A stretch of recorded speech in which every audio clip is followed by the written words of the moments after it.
Recovery is stupendous. Achievable. Hope. Freedom. Empowering. It's unique to everyone. It's a journey, not a destination. Getting a new lease on life. It's finding restoration after you fall down. Recovery is having the freedom to enjoy life. For me, it was finding a way to really love myself. My recovery is possible in part because of my own sense of purpose. Hello, and welcome to another Recovery Talks podcast. I'm Andi Daniel, social media coordinator with MPN, and I'm here with Jim and also with Jennifer Driscoll. She is a certified behavioral health peer support specialist here in Missoula, and she has over 9 years in recovery. Welcome, Jennifer. Thanks, Andi and Jim. I'm happy to be here. Tell me a little bit about yourself. Well, I've been in, recovery for over 9 years, getting close to 10, and I've been certified as peer support specialist since July of 2019 and started working in the field shortly after that. And I'm working for a small agency here in Missoula and get to do some brand new things in the field, so it's been really exciting to be able to put my recovery to work in a different way. Great. So today we're going to talk about active participation, right? And that recovery requires active participation. Was there an aha moment when you realized that you had to do that active participation in your recovery? Oh yes, absolutely. And I think for everyone, including myself, that aha moment is going to be different. Like there's going to be different words or concepts that gel with a person at different times. And for me, I remember being at a business meeting for some particular group, and the board members were all talking about budgets and how we're going to use this money this month and asking for suggestions. And the main person kept saying, well, that particular item is a want, or yes, that particular item is a need, that's valid, we'll go through with this. And that was just so profound for me at the time. It just really struck home, and I went home that night and wrote down my own wants and needs list and hung it on my refrigerator and just started following that. And it really gave me a sense of, one, kind of how flawed my thinking was still in early recovery, but also maybe something to realistically shoot for goals. I would cross things out and put them in the other column and just realize, oh, well, maybe, taking a vacation in Hawaii is not really a need, and right. Maybe it's not really realistic at this point, whereas something like, oh, getting a money order and paying my rent this week is a need and maybe something that I can actually accomplish this week, unlike times when I was not in recovery yet. So that was really one of the best tools for me in early recovery, was starting that list for myself and visualizing for myself what could be done and what was not a good idea. That's great.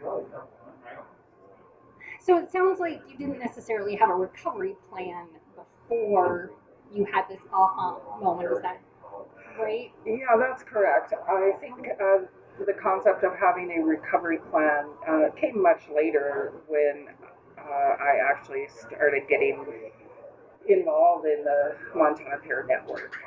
I think up to that point it was more kind of winging it.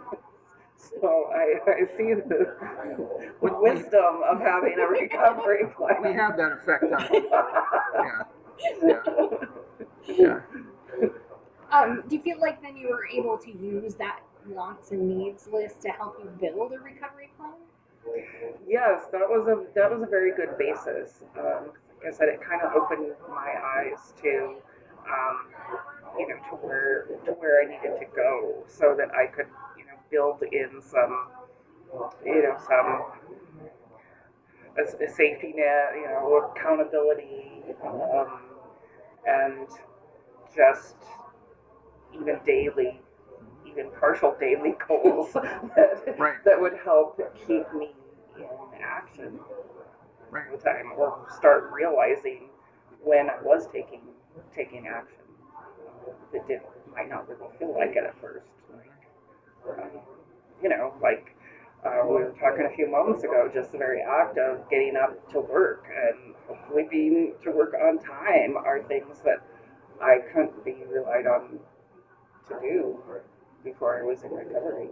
Right. And employers like that. Showing up on time, right? When your employees actually prefer show up. that, yes. Yeah.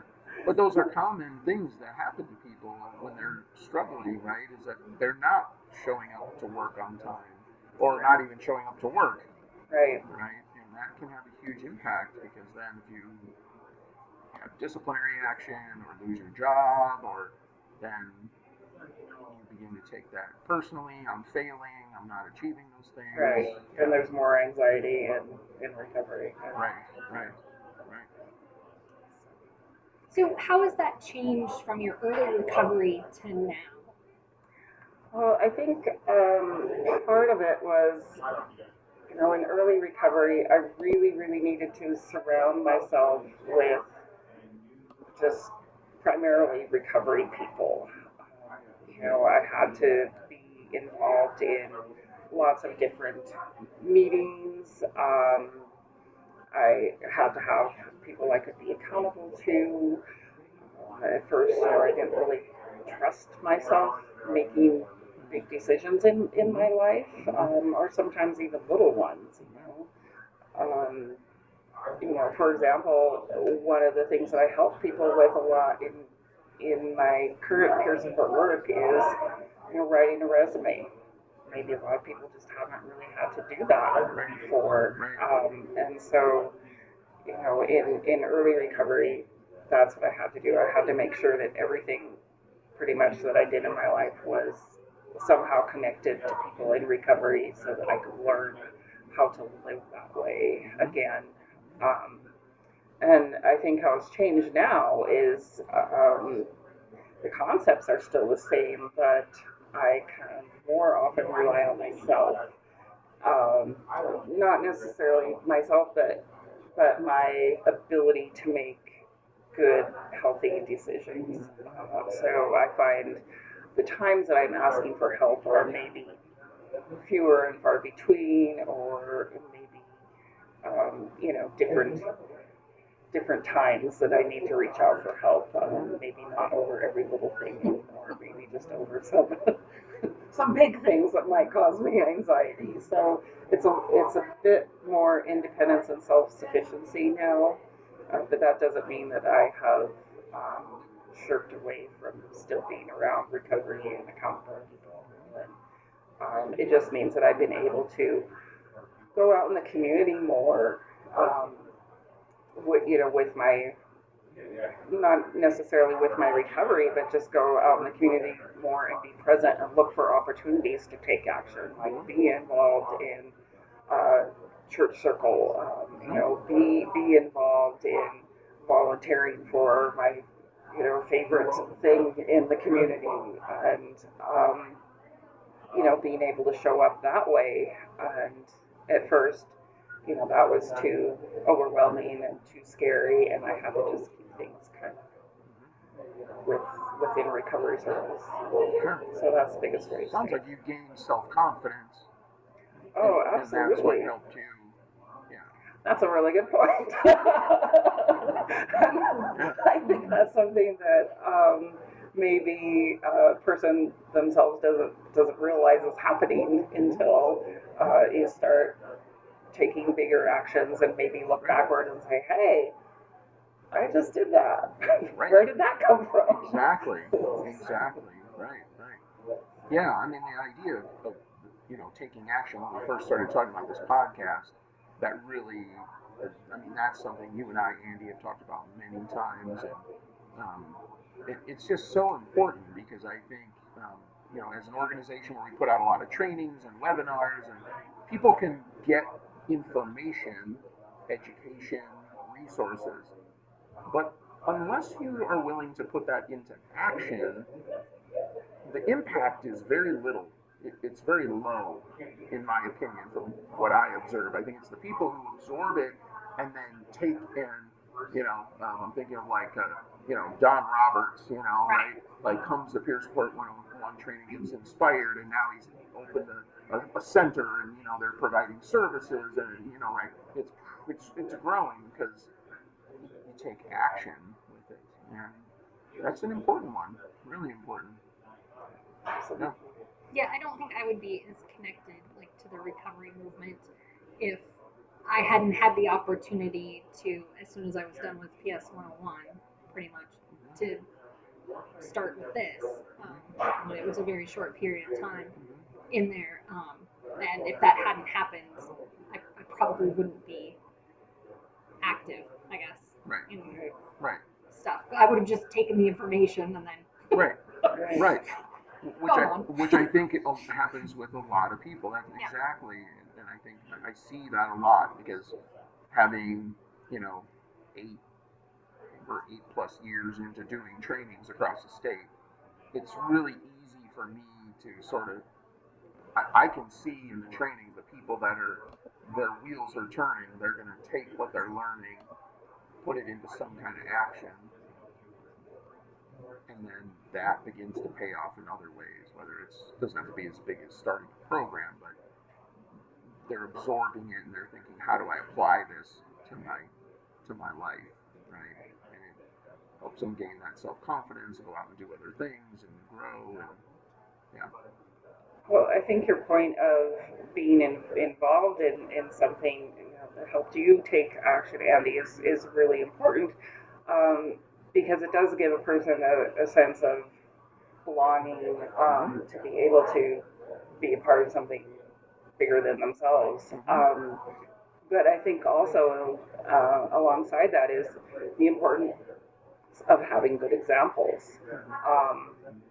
To follow and show you how to do some of these things that you're not familiar with doing yourself. And I know one of the things that I have done with people that I mentor off and on is, to kind of get that concept going in their heads, is, take a situation and talk about a situation during the day and say, what did you do right? Because, sometimes if you say, what did you do for your recovery today? People kind of look blank and be like, I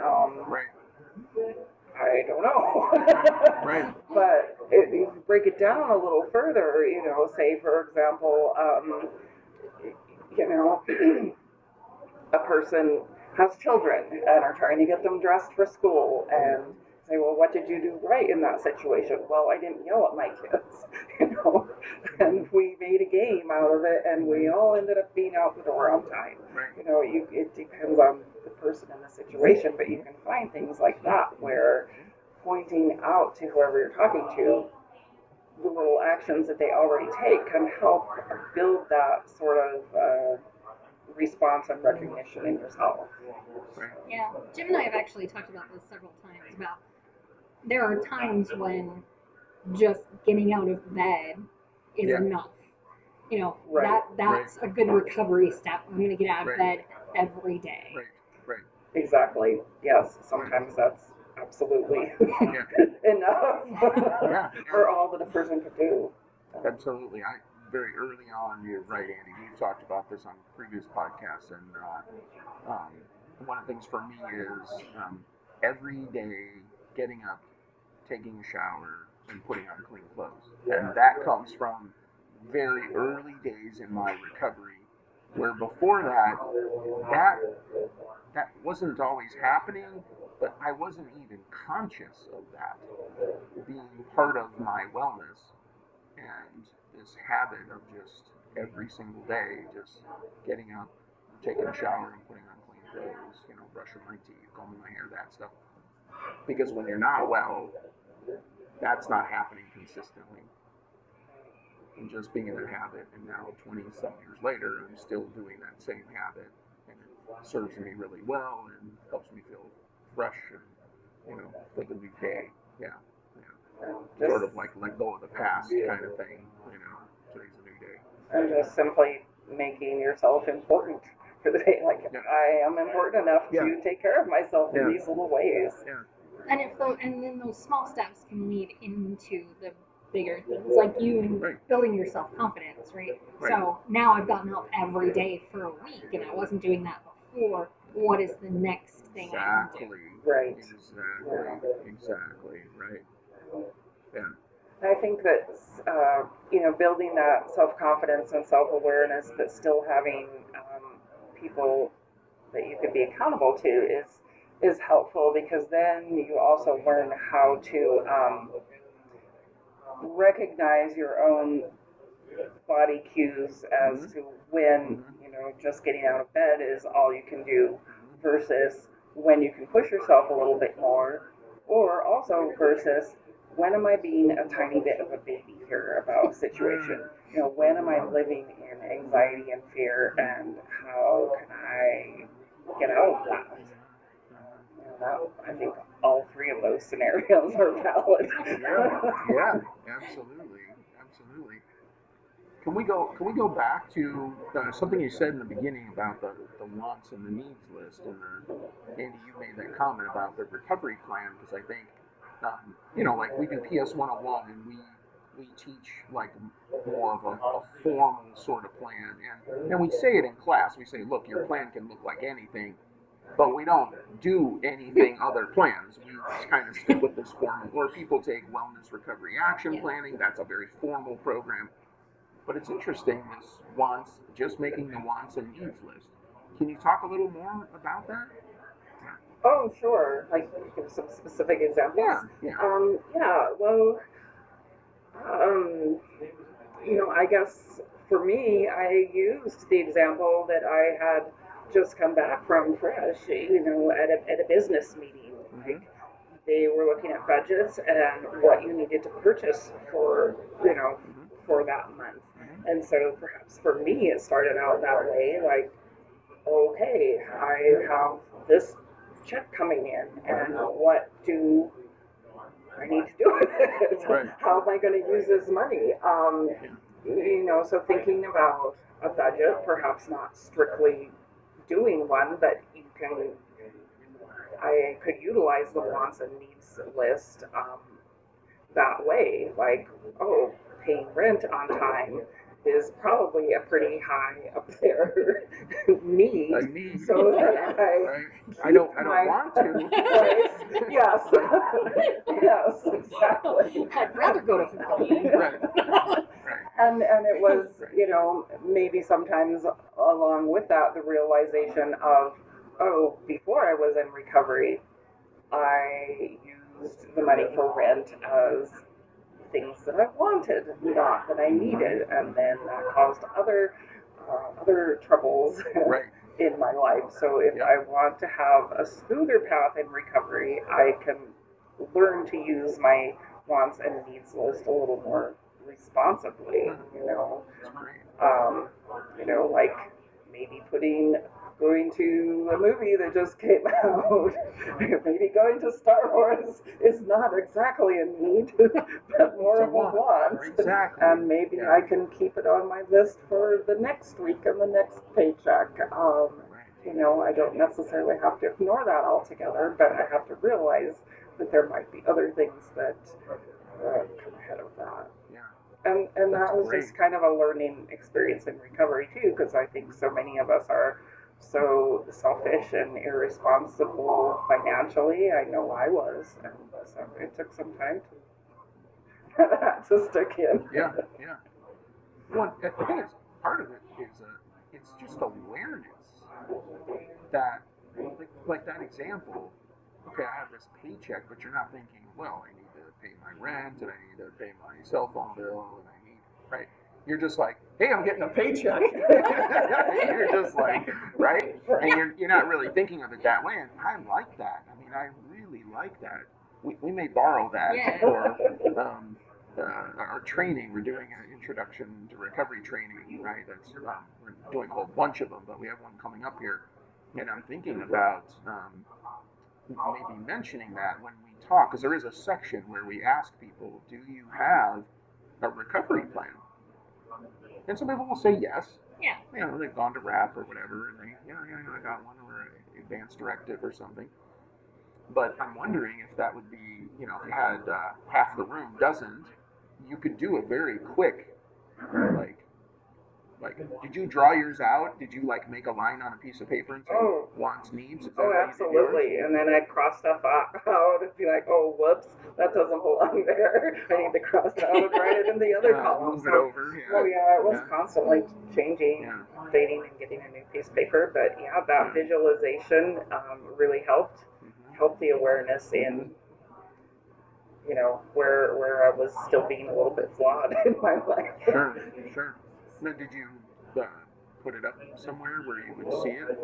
Yeah, I had it hanging like on the refrigerator in the kitchen, so I'd see it all the time. I'd see it, you know, pretty much the last thing I'd see before I left for the day, or you know, have a table where I'd do my, you know, work right next to it. Right. So when I was sitting down, you know, trying to take care of other, you know, business, it would be right there in front of me. Yeah.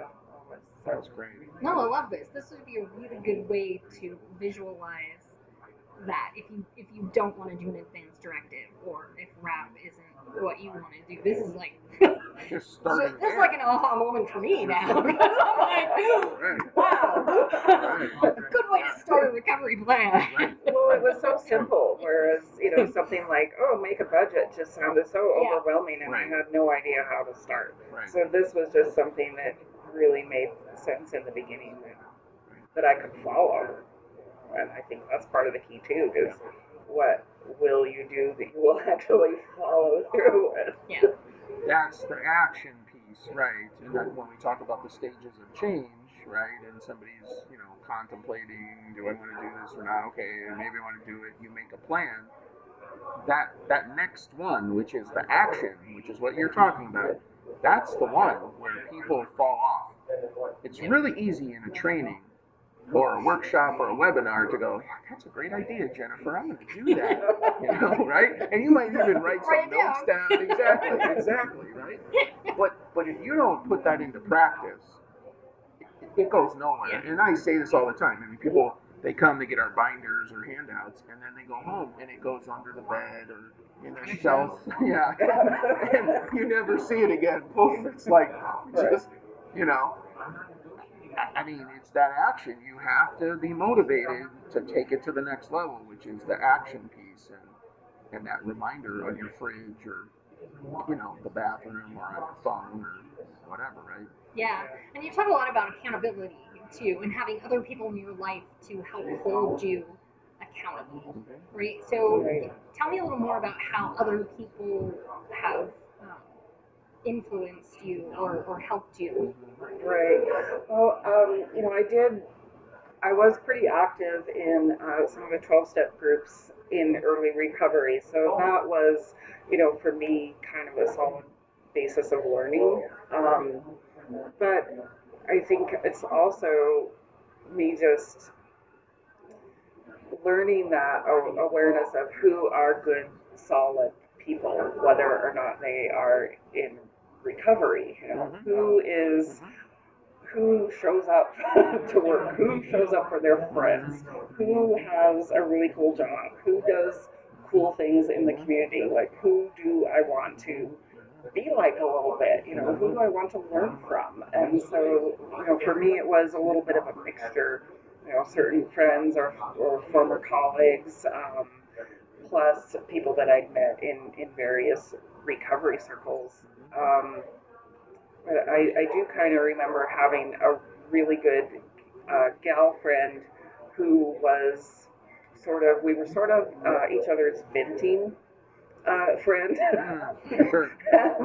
And I think that was kind of important too, because you can have mentors that, you know, teach you the nuts and bolts of how to do this, and what you're doing wrong, or what you should try next time, you know, all those kinds of building blocks of learning in recovery. But you also, I think, sometimes need that realistic friend, like, I don't understand this, or I hate this today, or that, you know, that kind of thing. And so I did have a good friend like that, and there was a time, I don't know, maybe a gear into things where we were someplace for lunch and we started talking, and all of a sudden it's kind of like we both looked at each other and were like, listen to us.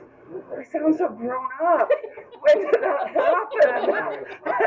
And we just busted out laughing because we realized that we weren't quite so much the whiny venters anymore to each other, that we were actually, talking differently and acting differently in our lives. And that was kind of, I guess, another fun moment. That's great. That's great. So we talked about the importance of taking action, but taking that step can be really difficult. What kind of advice do you have for people who are having trouble with that, making that jump? Right. Well, I think, the main thing is don't be too hard on yourself at first. That happens a lot with, I think, people in recovery. You're so used to, being told or knowing that you're doing something wrong, or that you have this shame about your actions, that it's hard to switch gears in your head about that. So I think the first thing would be, don't, try not to take yourself too seriously or be too hard on yourself. And I think that, also we kind of touched on this a little bit earlier, but just reminding yourself that every little action you take is part of your recovery. Like getting out of bed for the day is part of your recovery, and it's a step in the right direction. And showing up to work is a step in the right direction. And basically anything that you're doing in your life now in recovery that is opposite of what you did when you were using can be pictured as an action in recovery. So I think, a lot of times just having someone to remind you, or getting to the point of reminding yourself that, hey, I did do some things for my recovery today, is a big step in the right direction. Excellent. Well, thanks for joining us, Jennifer. This has been wonderful. Yes, I think Jim and I have now got some ideas about things we're going to add to training and stuff. Yeah. I'm honored. It works for me. Absolutely. That's great. So thanks again. Thank you for having me. This has been a lot of fun. Thank you. Recovery works and recovery is possible. Recovery works and recovery is possible. Recovery works.